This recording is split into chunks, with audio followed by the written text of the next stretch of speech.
दोस्तों, शास्त्रों में लिखा है कि भगवान श्री कृष्ण अजन्मा हैं, अर्थात न तो उन्होंने गर्भ से जन्म लिया है और न ही उनकी मृत्यु हुई है। अगर ये सच है तो हमारे धर्म ग्रंथों में भगवान के अंतिम संस्कार के बारे में क्यों लिखा गया है? और अगर श्री कृष्ण की मृत्यु हुई भी थी तो वो प्राकृतिक तरीके से हुई थी या किसी के श्राप को फलित करने के उद्देश्य से? और जब भगवान श्री कृष्ण की मृत्यु हुई तो उनका अंतिम संस्कार किसने किया? और मान्यताओं के अनुसार श्री कृष्ण के अंतिम संस्कार के समय उनके शरीर का वह कौन सा अंग था जिसे अग्नि जला नहीं पाई और जो आज कलयुग में भी किसी विशेष मंदिर में विद्यमान है? दोस्तों, यह कुछ ऐसे प्रश्न हैं जिनका उत्तर श्री कृष्ण का हर भक्त जानना चाहता है। इसलिए आज की इस वीडियो में हम इसी विषय पर चर्चा करेंगे। आपसे अनुरोध है कि चैनल को सब्सक्राइब कर लें और कमेंट बॉक्स में जय श्री नारायण लिखकर परमात्मा को अपना आभार व्यक्त करें। दोस्तों, जब भी हम महाभारत का नाम सुनते हैं तो हमारे आंखों के सामने कुरुक्षेत्र में हुए कौरवों पांडवों के युद्ध की छवि घूमने लगती है। परंतु महाभारत का युद्ध श्री कृष्ण की लीला का एक भाग था जिसे उन्होंने धरती पर धर्म की स्थापना पुनः करने के लिए रची थी।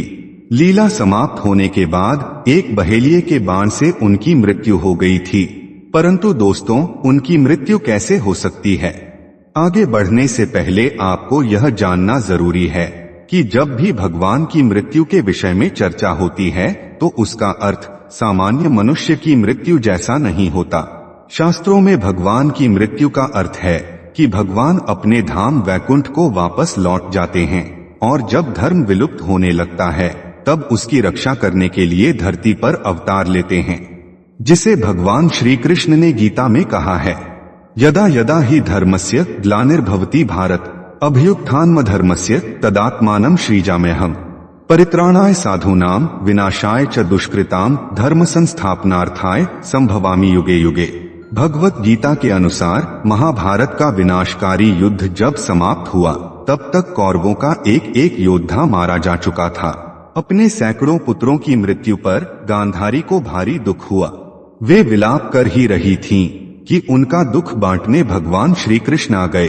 भगवान को अपने समीप पाकर गांधारी को क्रोध आ गया। विलाप कर रही गांधारी ने रोते रोते ही श्री कृष्ण से कहा कि उनके पुत्रों का वध युद्ध में नहीं हुआ बल्कि श्री कृष्ण ने कराया है। गांधारी ने श्री कृष्ण से कहा कि यदि वे चाहते तो इस युद्ध को टाला जा सकता था, लेकिन श्री कृष्ण ने ऐसा नहीं किया। गांधारी ने श्री कृष्ण से कहा, इस कृत्य के लिए मैं तुम्हें कभी माफ नहीं करूंगी। श्री कृष्ण की लीला अनुसार क्रोधित गांधारी ने भगवान श्री कृष्ण को शाप दिया कि जिस तरह से कौरव वंश का नाश हुआ है उसी प्रकार से श्री कृष्ण के वंशज भी आपस में लड़ते हुए नष्ट हो जाएंगे। श्री कृष्ण ने गांधारी से कहा कि इस श्राप को फलित होने से यदि आपके मन को शांति मिलती है तो मैं ये श्राप स्वीकार्य करता हूँ। गांधारी को प्रणाम कर श्री कृष्ण वहां से चले आए और द्वारिका आकर रहने लगे। महाभारत का युद्ध समाप्त होने के कुछ वर्ष बाद जब श्री कृष्ण ने चाहा तब गांधारी के श्राप का असर आरंभ हो गया। अभिशाप के कारण द्वारिका में अपशगुन शुरू हो गए। एक दिन द्वारिका में कुछ ऋषि मुनि आए जिनका यदुवंशी बालकों ने अपमान कर दिया। उन ऋषियों ने भी यदुवंश और द्वारिका को नष्ट होने का शाप दे दिया। इसके बाद शाप का प्रभाव और तेजी से बढ़ने लगा। एक दिन सभी ने एक ऐसा पेय पदार्थ पी लिया जिससे वे आपस में एक दूसरे को मारने लगे और देखते ही देखते एक भयंकर गृह युद्ध छिड़ गया। इस घटना में भगवान श्री कृष्ण और बलराम ने कोई हस्तक्षेप नहीं किया और अंत में द्वारिका में केवल कुछ लोग ही जीवित बचे। इसके बाद भगवान श्री कृष्ण ने द्वारिका छोड़ दी। भगवान श्री कृष्ण समझ गए कि शाप को पूरा करने का समय आ गया है।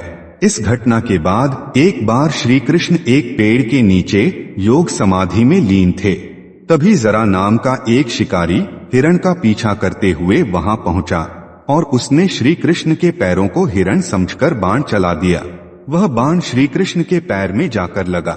जब शिकारी को इस बात का आभास हुआ तब वह श्री कृष्ण के पास पहुंचा और अपनी भूल के लिए माफी मांगी। तब कृष्ण ने उसे समझाया कि उनकी मृत्यु उसके द्वारा होनी निश्चित थी और फिर श्री कृष्ण ने अपना शरीर त्याग दिया। श्री कृष्ण के बैकुंठ धाम जाने के बाद ही कलियुग ने पृथ्वी लोक पर अपना पैर पसारना शुरू कर दिया। कृष्ण और बलराम के बैकुंठ धाम जाने के बाद उनकी आत्मा की शांति के लिए अर्जुन ने उनका अंतिम संस्कार किया। दोस्तों, धार्मिक कथा और मान्यताओं में बहुत अंतर होता है। अब जो बात हम आगे बताने जा रहे हैं उसका वर्णन किसी धर्म ग्रंथ में तो नहीं मिलता, लेकिन लोगों की मान्यताओं के अनुसार श्री कृष्ण की मृत्यु के बाद उनका पूरा शरीर जलकर राख हो गया, लेकिन उनका हृदय राख नहीं हुआ। पांडवों के जाने के बाद पूरी द्वारका नगरी समुद्र में समा गई। भगवान श्री कृष्ण के जलते हुए हृदय सहित सब कुछ पानी में बह गया और श्री कृष्ण का हृदय एक लोहे के मुलायम पिंड में बदल गया। माना जाता है कि अवंतिकापुरी के राजा इंद्रद्युम्न भगवान विष्णु के बड़े भक्त थे और उनके दर्शन पाना चाहते थे। एक रात उन्होंने सपने में देखा कि भगवान विष्णु उन्हें नीले माधव के रूप में दर्शन देंगे। राजा अगली सुबह नीले माधव की खोज में निकल पड़े। जब उन्हें नीले माधव मिले तो वे इसे अपने साथ ले आए और भगवान जगन्नाथ मंदिर की स्थापना की। एक बार नदी में नहाते हुए राजा इंद्रद्युम्न को लोहे का एक मुलायम पिंड मिला। लोहे के नरम पिंड को तैरता देख राजा आश्चर्य में पड़ गए। इस पिंड को हाथ लगाते ही उन्हें कानों में भगवान विष्णु की आवाज सुनाई दी। भगवान विष्णु ने राजा इंद्रद्युम्न से कहा, ये उनका हृदय है जो हमेशा पृथ्वी लोक पर धड़कता रहेगा। राजा तुरंत उस पिंड को भगवान जगन्नाथ मंदिर ले गए और सावधानी के साथ उसे मूर्ति के पास रख दिया। राजा ने उस पिंड को देखने और छूने से सभी को मना कर दिया। ऐसा कहा जाता है कि पिंड के रूप में मौजूद श्री कृष्ण के हृदय को आज तक ना तो कोई देख पाया है और ना ही कोई छू पाया है। मान्यताओं के अनुसार श्री कृष्ण का हृदय आज भी भगवान जगन्नाथ के मंदिर में रखा गया है और आज तक इसे किसी ने नहीं देखा। नव कलेवर के अवसर पर जब कई वर्षों के अंतराल में मूर्तियों को बदला जाता है तो पुजारी की आंखों पर पट्टी बांधी जाती है। फिर श्री कृष्ण का हृदय भगवान जगन्नाथ की प्रतिमा में स्थापित कर दिया जाता है। भगवान कृष्ण का हृदय बदलते समय आंखों पर पट्टी, हाथ में दस्ताने होने के पीछे मान्यता है कि अगर किसी ने गलती से भी उसे देख लिया तो उसकी मृत्यु हो जाएगी। यही वजह है कि नव कलेवर की रस्म निभाने से पहले पूरी सतर्कता बरती जाती है। मूर्ति बदलने वाले पुजारी बताते हैं कि जब भी यह प्रक्रिया होती है तो उस समय ऐसा लगता है जैसे कलेवर के अंदर खरगोश फुदक रहा हो। हालांकि हाथों में भी कपड़े बंधे होते हैं तो बहुत साफ साफ कुछ पता नहीं चल पाता।